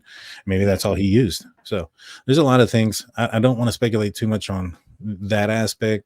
I do believe that he probably protected his car so that way he'd not have evidence there. I just don't think that item that he used would have been his shower curtain. No, because I would say your shower curtain collects like mildew and some of your DNA when you're showering and stuff like that. It'd be more a risk, but you know, I don't know. I think you would get something else to cover your car seat if it was trying to cover, especially since if you might have used it for a while. They seem to get pretty bad sometimes. I throw them away all the time. Yeah. Especially in Texas, we've got the hard water, man, and everything. Yeah. Mountain Mama says a couple of creators have said that they think Ann Taylor knows Bryan is guilty and that he seems afraid of him, that she seems afraid of him. What do you think? I don't agree with them. I don't know. I mean, we talked about it a little bit earlier as far as, you know, the body language there. I would probably lean more towards an expert in body language than just me looking at it, because I don't know as much. You know, I find it, not saying that this is a situation with you, but I find it odd that some people question experts and that those people have no experience in. You know what I'm saying? And as far as body language, I think everybody has some sort of experience in, so I'm not talking about that aspect. But like I've literally seen some of the comments in some other videos where a doctor will say something and this guy's like, sorry to say this, doctor, but I think you got this wrong. And I'm like, who the hell are you? You know, what MD do you have to tell this doctor this? Or a body language expert. There was one that had came forward and was talking about some aspect in a different case. Maybe it was the Karen Reed one. I don't remember. And all the comments were, I think you got this one wrong. You can tell by the way she's acting here. And, you know, I'm like, man, this guy that's getting all this information, he's getting all these likes from people because he's questioning the expert. I wonder what expertise that person has. And if it's, hey man, I'm I don't know, door-to-door salesman, and you're trying to tell a doctor or law enforcement agency or any of those things how an investigation or any of those things should be run, I just find it super ignorant and funny. Not saying again that not bringing up you in this situation, but it reminded me of some of the stuff that I've seen. You know what I mean, Blue? Yeah. You know, because there is a lot of people that I call the Wikipedia docs, you know, because Wikipedia knows everything. And the Google Docs, that's what we call them too. Mm-hmm. I've seen people come in like, oh, I Googled it and I have this. And like, you don't have that because you don't have this, this, and that. And then we test you for it. And it's negative, and it was a pointless $100 test. When to me, just by me not being a doc, sounds like you have this, and the doctor ends up ordering that test, and that's what it is, you know? Mm-hmm. It's like, yeah, but you got experience in the medical field. Yeah, I've only been there for 18 right. I mean, years. The difference is like me, I've never been in the medical field. If I go, Blue, I think you're wrong, bro. You know, I think that bone between the elbow and the wrist is the tibula. Yeah, it is though. No, it's fake. Steph says, I respectfully disagree with your theory and Howard Blum's. BK was a budding SAer. That's what would have occurred at a secondary location, but he didn't get that far. Kaylee failed it. I mean, I'm not saying that that's not possible.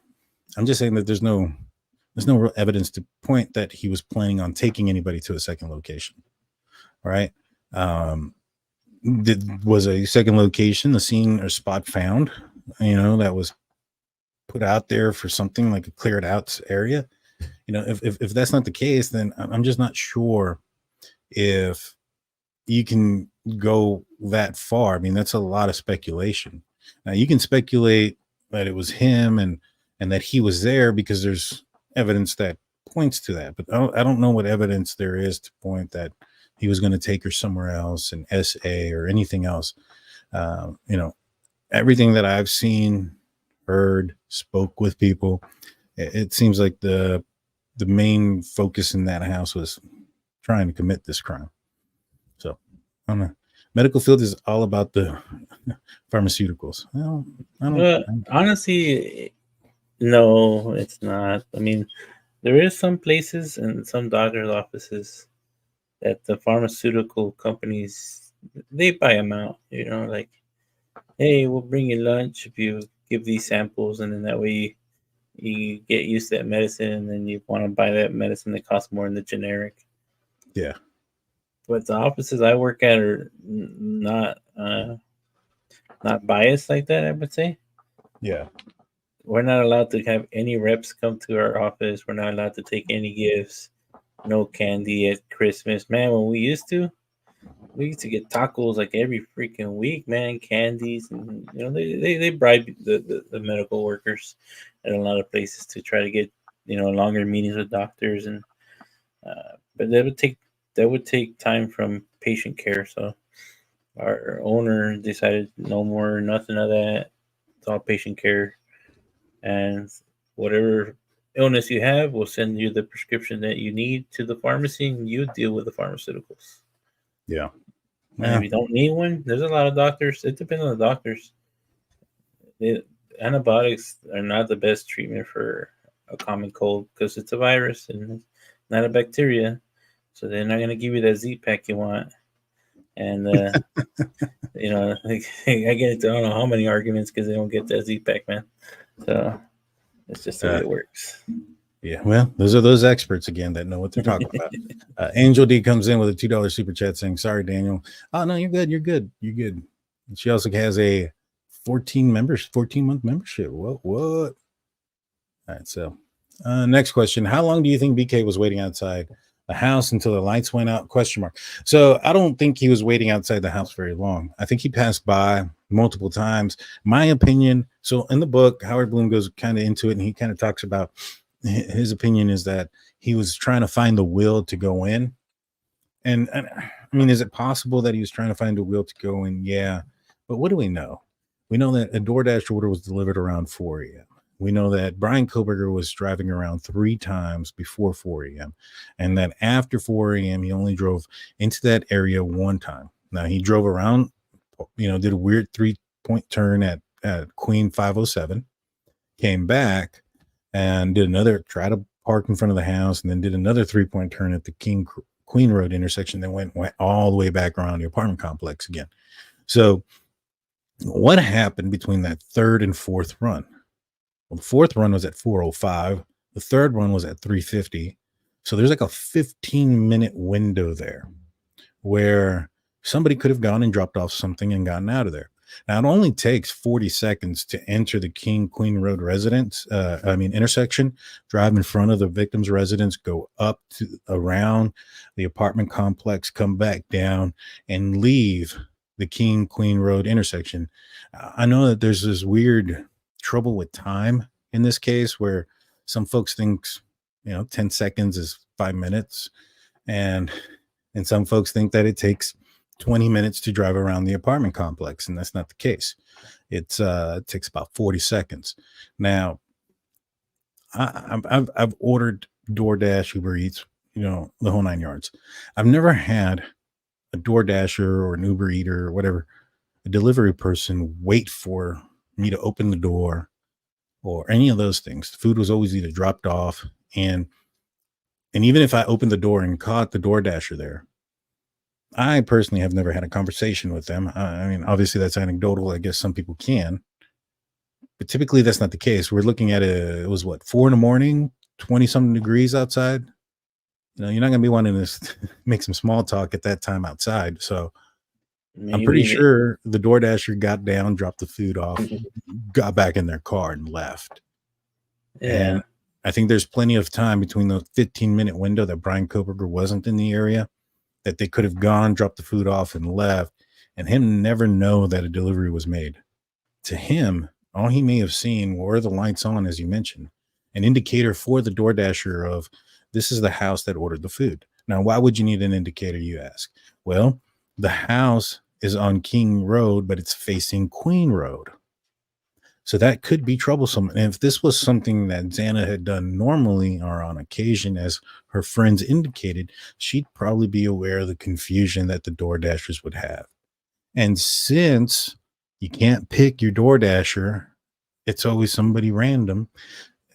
She couldn't be sure that the DoorDasher that was coming to drop off her food was somebody that has delivered in the past. Or maybe she could. Either way, she's probably going to put up a light to make sure that those people know that this is where the house is. And once that DoorDash order is gone, turn the light off.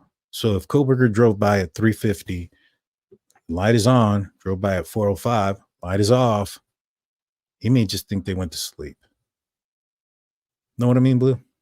Yeah, I mean, that would be, a common thinking process if the light turned off. But,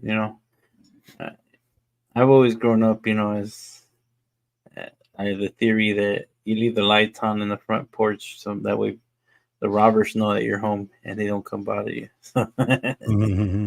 They go to the houses that have no lights on, when they should expect nobody to be home. So that is true. Kelly goes, why do you think the house was knocked down in such a rush? Daniel, any opinion? I don't think it was really done in such a rush. I mean, it took over a year to do it. They've been talking about it.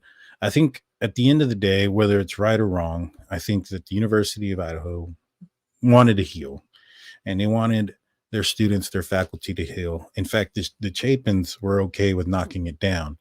They felt that it would have that it was better for their children who survived also to not have that memory of where their brother had passed in the horrific manner that it happened. And so you have multiple opinions on the situation. You have the Goncalveses who said they should have kept it up. Now, from what I understand and heard, that there was massive amount of pieces that were taken out of that house, walls, steps. Like I think a lot of the steps from the stairway were taken out, the drywall, floors, a lot of things were taken out and tested. So it may not have been feasible for somebody to walk in there. They may not have even been able to get up to the second floor if some of the steps or whatever, from the staircase were missing.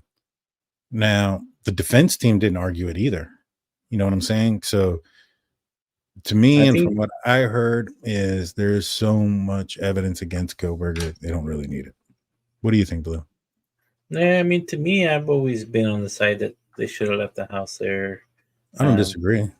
I think, that there's a nice, to rule out the theories of what he could have heard if somebody yelled out, shut up, or what are y'all doing, to hear what they would have heard if they take the jury to the house.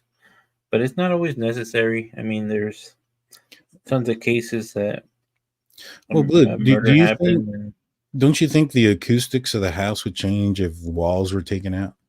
yeah, I mean, the acoustics would change. And so the furniture being taken out, that's why I'm saying in a lot of cases, they never really use it anyways. I've seen it where, maybe a murder happened in an apartment, and 2 years later the person's getting convicted and somebody else lives in that apartment. No, the only time I've ever seen it happen is like if there's like an open area, like the Murdaugh case, all that happened outside. If there's something that happens inside where things have to be taken apart, like the flooring, like the staircase, like the walls, like majority of the stuff inside. I mean, even if you didn't take the walls out or anything, you just took the items out of inside of the house, the acoustics are going to be different. You know what I'm saying? Yeah. The O.J. Simpson case, the jury wanted it, and I get it. They may want to see it, but even if they kept it up and they opened the door, that might be the only thing they could see. I do see that sometimes they build like backstage housing, like they'll build it like in a warehouse so they can have an idea. But that's like really expensive cases, and this one's one of them. I mean, you saw how much the state gave just to have the around the clock security there for the year. So it was a cost of money too. That's why they tore it down. It was costing them $27,000 a month or something crazy like that, just to have security there the whole time. Because there's a couple of us that are really interested in this case, and there's people that are obsessed with this case that wanted to walk into the house and see the bedrooms and see everything. So I think for those kind of precautions, they just rather turn into a memorial. And if you want to go visit the memorial, go ahead and do that. I haven't even heard if they finished it or they've done it yet. Have you heard anything? Finished what? The memorial that they were supposed to build. Oh, yeah. I don't know, dude. Honestly, if you guys are in the area and you've been by there, let us know in the comment section. I appreciate that. Steph C says, I've been saying all along about his defense team. I have a theory about that too. When was the last time you saw Jay Loxton? Even if they think that their client is guilty, they have an obligation to defend him regardless and to the best of their ability. And so just because they think this guy's guilty, I don't think that would be reason for somebody to say, hey, I'm not going to be their lawyer no more. Like, I only defend people who are innocent, right? This is a public defender case. So I don't know. I mean, there's also the financial aspect of it. Maybe perhaps, they don't have the funding to pay him and Ann Taylor at the same time. So I don't know. Did you turkeys fare well from the hurricane? It rained quite a bit, but it didn't get too bad here in San Antonio. Is it sad that we didn't get much of it? We did get a little bit of the winds and rain yesterday. All I did was knock over my trash can. Last like what 3 weeks ago, the other storm that came by was just another tropical storm or something that came through here. That one did unroot my neighbor's tree, but I think it was just because it was old. And it fell on top. It fell on top of my Yukon, so I'm still dealing with. Dang, It's been like I didn't a know month. that, Blue. Yeah, I've been dealing with the insurance. They're still investigating it, and it's like I'm trying to go through this homeowner association because it wasn't my tree that fell in my car. It was his tree that fell in my car. So Yeah, falling objects. That's interesting. yeah, and now it's a pain in the butt. So the insurance is still like dragging their feet about investigating it. Jeez, But, what's the insurance company? Let's put them on blast. I think I want to say it's Progressive or something like that. Progressive, you need to do better than this. Big Blue needs you. Yeah, man, but it was a big tree, dude. Like, luckily, the city was picking up. It was picking up the brush that was on the road because the storm came pretty hard on this side of town. Right. That they were able to, like, because half the tree was in the road and half the tree was on my car. Mhm. That they were able to cut it and just pull it off my car because they had the big crane. Yeah, it was like a crane. They had the big crane where they had to drop the legs down to balance it and to pick it up to be able to get it off my car and load it onto the big trucks that they were using to haul it away. Dang, that's crazy, Blue. Well, I'm glad you're safe though, man. Yeah, luckily it missed my house, but it bent the roof on the Yukon pretty bad, and it was like I think it's totaled, and then it broke the back window. Damn, dude. I'm sorry, man. Afton Ford comes in with her 13-month membership saying, thanks for hanging out, everyone. And then she also reminds you guys that if you have concerns about your home address or other personal information being out there, like your phone number, your name, your religious preference, here now, your political preference is going to probably be important.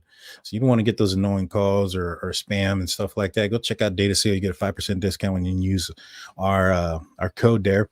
And they'll get all that stuff wiped off. Go search up your own name. See how much stuff comes up. If you're concerned about it, do something about it. Data Seal wiped all the photos of me throwing up downtown. There's no big blue photos of anybody throwing up downtown in a bench. I like doubt that, Blue. They're out there. They're out there still. Dang it. I saw some people taking pictures. Aquarian one says, Daniel, BK could still attend and get student loans if he didn't have his TA funding, right? Yeah, but I mean, it's $26,000, right? I mean, you can go get student loans and stuff like that. They're paying for your paying for everything. I mean, your housing, your tuition, the whole 9 yards. And I think they were even paying him salary because I don't think he was working anywhere. You know what I mean? So he was getting paid money as well. Yeah. Yeah, he screwed up pretty big, man. And I mean, yeah, I guess you can, but I don't know how like scholarships and stuff and student loans work if you have some sort of like issues like he was having and those disciplinary actions within the school. I'm not sure how those things would work. Some of them work off a disciplinary action. Yeah. You lose it. Yep. Scholarships work off that disciplinary action. So that's why sometimes you see these kids acting. I was like, dude, didn't you hear on a scholarship? Like, not the school I go to. Then they have scholarships, but like, you know, like the big football schools that were scholarship based, which are now, you know, just like the NFL, who can pay the kids the most money to bring up the better talent. So that don't. I think they're still based on their, you know, they can't be acting up to be able to play football, but you know, now they get paid and now they don't have to worry about losing scholarships if they do certain things or lose certain things. Oh no, they'll lose that too, man. You can lose your NIL. That's part of that's like if you get in trouble with college and stuff, you can lose your scholarship, your NIL, everything. Yeah, but look at Menzel. He never lost anything. He was always getting caught drunk. Yeah, but I mean, there's a thing between, you know, getting caught drunk and doing stupid stuff like that, and then like, you know, being a sexist dude that's attacking women, following women to their car.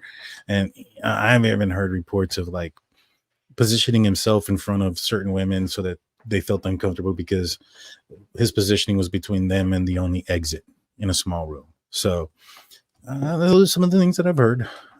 Kelly goes, "Oh, guys, what do you think about Brent Kopacka being tied in within a Nancy Grace voice, Bryan Kohberger?" Brent Kopacka? I mean, why? I mean, I get he threatened his roommates and stuff, but why would Nancy Grace like go after him? I don't get it. Yeah, I don't get that one either. Step C says BK was going through the motions of being a TA to get his tuition paid for. He thought he was smarter and above it all. Therein lies the conflict. Yeah. I don't want to try to go through some of these as fast as I can. Out-of-state tuition's expensive. Oh, yeah, dude. Yeah. Yeah, I almost went to school at Michigan State. I got accepted and everything, but it was $26,000 a year, and I was like, and that was almost 20 years ago. I was like, no, it's okay. Yeah. Imagine that 4 years at $26,000, it's over 100-something thousand. It would have been just for like a nursing degree. So, damn, that's crazy. But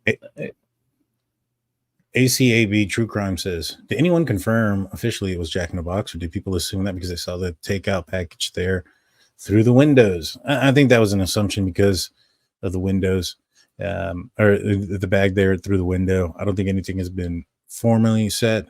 David Edwards goes, more accurate than not. I agree. Yeah. When it comes to Howard Bloom's book, I think it's more accurate than it isn't. And they go into, I know that there was a big question about Brat Norton and her channel. I've seen it all the time. Hey, there's some screenshots that they use. The only conversation that goes into Brat Norton was that she had talked with Steve, and then she fell for some big con, which I'm assuming is the whole dot situation, and that made everything that she said, or discredited everything that she said. So it doesn't really go into any more about her or what she may have said or may have brought to the table. So just wanted to put that out there. I have gotten to that part already. Let's see. Yes, we are on Twitter, Drunk Turkey Show. Make sure you go and follow us there. The Twitter X. Yeah. All right. So Rich says the reason they didn't have cameras in the courtroom is so they didn't just keep zooming into and aiming at the camera and BK making assumptions of his blinking. I don't know if it's about the blinking, but there was like a lot of things. Like people were making fun of his fly because it was down at one point, and people were zooming in, and they didn't want people to analyze every move or whatever, to try to like do that whole body language stuff that people have been saying, where they think that Ann Taylor's might be frightened by Bryan Kohberger.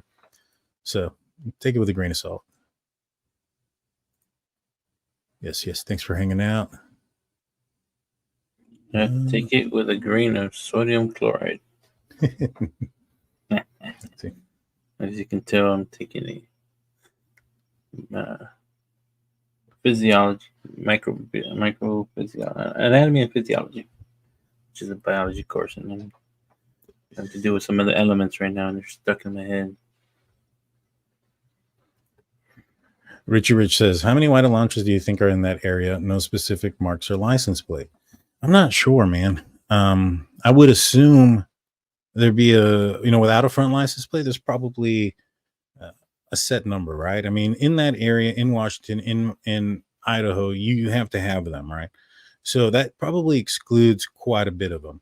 So out of the rest of them in the area, how many do you think were owned, operated by men, right? So Elantra, it's a smaller car. It's probably, let's just say it's 50-50, right? So that cuts down that number in half already. Now, out of those that are men, how many of them are about Bryan Kohberger's height and build, right? So we have to subtract all the ones that are shorter than 5'10", and probably anybody taller than 6'3". And so that limits your pull down even more. Now, out of those cars, let's find the owners. How many of them were out and about on that night during that specific time. Right. So that's going to limit a lot of people because it's 20 degrees that morning, cold, icy. So then you have a limit of those people. Now, out of those people, how many of them had Bryan Kohberger's DNA in their car on a sheath? I mean, the chances of all those things happening outside of just that, how many Elantras are there? I mean, again, this was what reminds me of when you look at this case and when you look at circumstantial evidence in a case like this, you have to look at the whole parts. By attacking it at one point, like, oh, there's so many cars in that area. It's like attacking a math problem by only using 2 components when it's a 5-component math problem. That's like me saying, hey, or I'll make it simple, 10 plus 10 plus 5 plus 5 equals 30. And then somebody tells me no, because 10 plus 5 is 15. And I use a 10 and a 5 in my factors to create my equation. Well, obviously, yeah, 10 plus 5 is 15, but that's only a small fraction of the numbers that I put in there. You need to look at the entire problem to get the whole answer. Get what I'm saying? You understand it, Big Blum? I'm sure you do. Yeah, I understand. I was reading this, so it's like the salt on our watermelon. But you need to try. If you ever go to, I'm not sure, maybe Amazon might sell it. But there's also, Mexican stores all over the place. So there's got to be one in the big town near you. There's sal and limon packets, or the tajin packets, or tangin, like people call it. Those are awesome on watermelon. So is the chamoy. And then they have the fruit roll-up wrapped watermelon dipped in chamoy, powder sprinkled by tajin. Nice. You gotta try those. Yeah.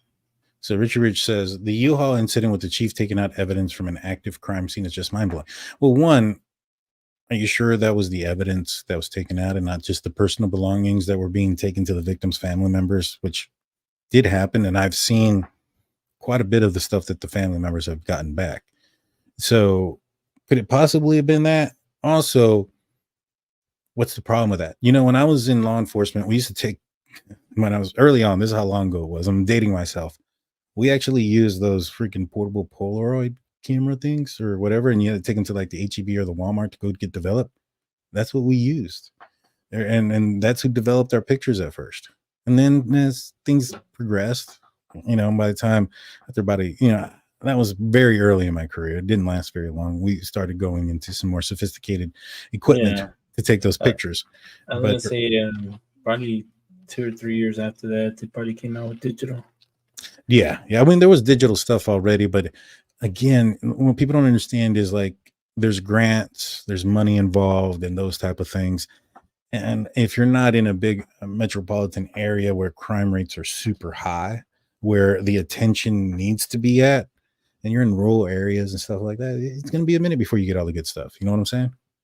So the second thing is, like, why would it be a big deal if they had a lot of stuff to take to evidence if they went, got a U-Haul, cleaned it, secured it, put everything in it, and then took it to evidence? I mean, what would be the difference if they got a van and cleaned it and put the stuff in there? It's just transportation.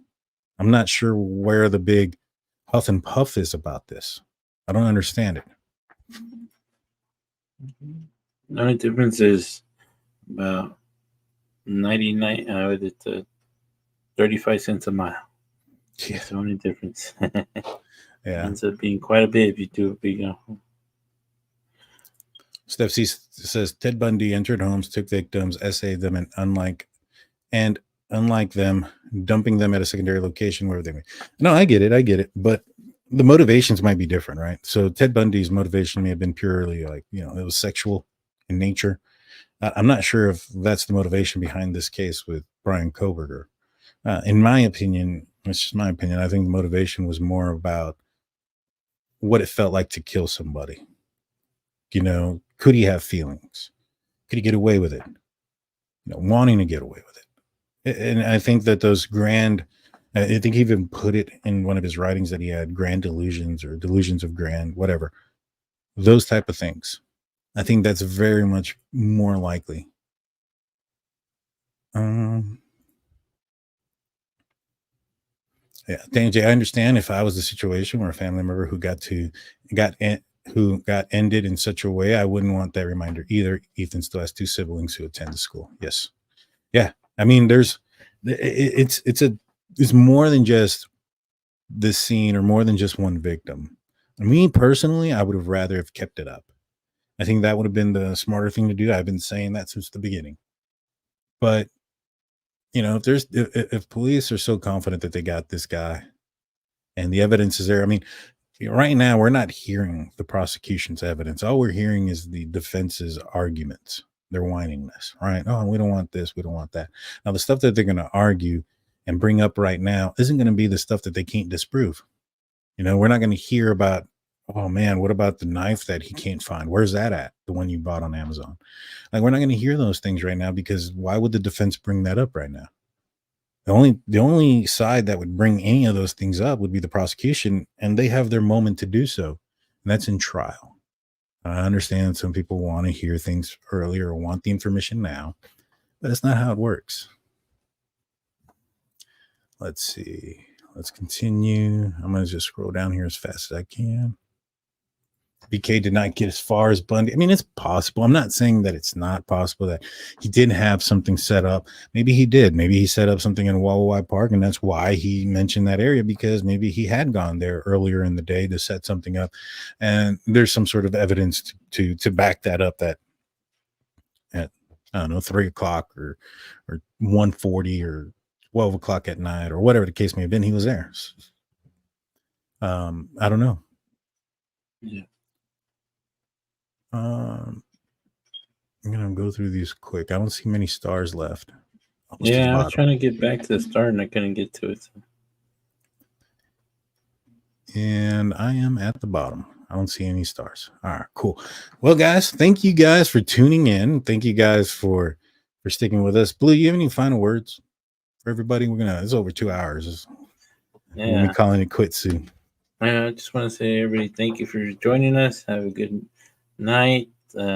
Remember, the Euro Cup finals is Sunday, and the semifinals just finished. So we'll see who. I didn't get to finish seeing who won, but it was on there. So, yep. If you enjoy football, American football, it'd be a good final. That's interesting. Mark says, real quick, I want to bring this up because this is something I've been saying. The defense isn't claiming the white Elantra isn't the killer's car, just that it wasn't BK's car. And that's exactly right. So you have folks arguing things just to argue, because they think that anything that anybody says who may think that Bryan Kohberger is guilty of this is against their client or against Bryan Kohberger. And that's not the case. I mean, just because I think the person that was in that white Elantra committed the crimes doesn't necessarily mean that person was Bryan Kohberger. Now, I believe that it was. That's my personal opinion. I think the evidence is there. I mean, for there to be somebody else who drives the same car without the front license plate, so happens to be out while Bryan Kohberger is out in the middle of the night on an icy 20-degree weather with overcast, and Bryan Kohberger just so happens to have his phone off during this time, this person goes out, commits the murders just in that moment. I mean, Kohberger could have turned his phone on at any moment and he would have been busted, but that wasn't the case.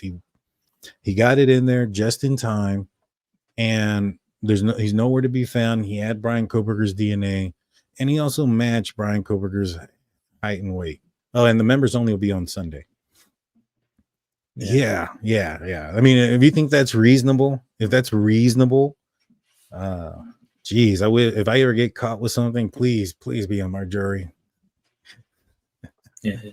One last one, and the only reason I'm bringing this up because I just started watching Dexter.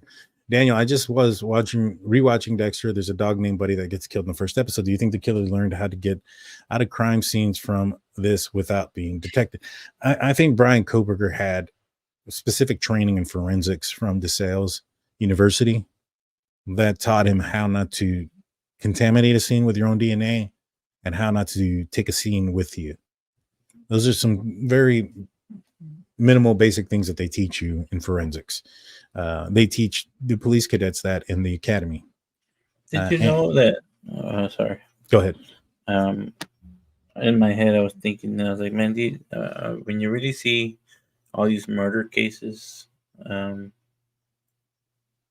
lot of them, the guys get caught because they end up murdering the people because they're trying to do SA. You know what I mean? Yeah. And that's how they get caught, because they leave DNA behind. But if it was just strictly, trying to unalive somebody, there'd be a lot less people getting caught. Yeah. But the other part, the sexual gratification part, overtakes their mind. Yeah, and the sexual gratification part doesn't necessarily mean that it happening there. I think BTK is a perfect example of that. I don't believe he sexually assaulted any of his victims. Yeah. But he took pictures and he would use those things in the trophies in a sexual manner later. It's very well possible that that's something similar to what he did. BK could have done in this situation. If it's him, it's the theories. And yeah, if it's him. Well, thank you guys. We'll be back on Friday. We're gonna be talking some UFOs with Jason Truth. He's gonna be talking about his insight on government's programs that may be responsible for things such as the TRB-3, the Tic Tac, and other UFOs that have been seen. You don't want to miss it. It's going to be an awesome show. We're going to be doing that on Friday. Can't wait. Until then, we'll see you next time. Peace out.